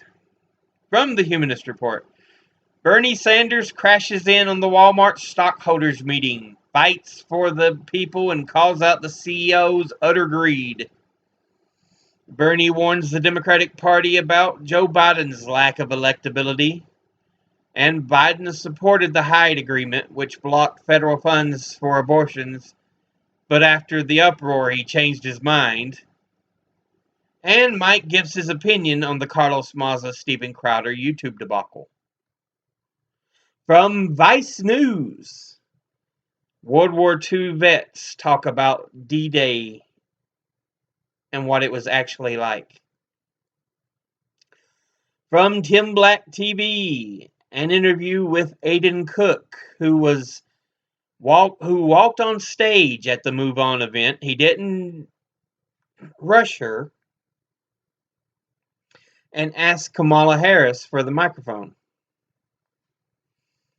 And she gave it to him. He did not rip it out of her hands, people. Go watch the video. From the MCSC network, Nate Silver, the numbers guy, decides to be an idiot and double down and attack Bernie Sanders. Plus, Nico gives his thoughts on the Carlos Maza, Steven Crowder YouTube debacle. And from C-SPAN, Taraji P. Henson speaks before Congress about mental health, and the acting defense secretary reacts to the near collision of U.S. and Russian ships. And that is the news headlines from this previous week. As always, educate thyself, think, read, study, learn. I'll see you all again in the next video. I know this one was uber long, but I'll see you all again in the next video. But until then, later.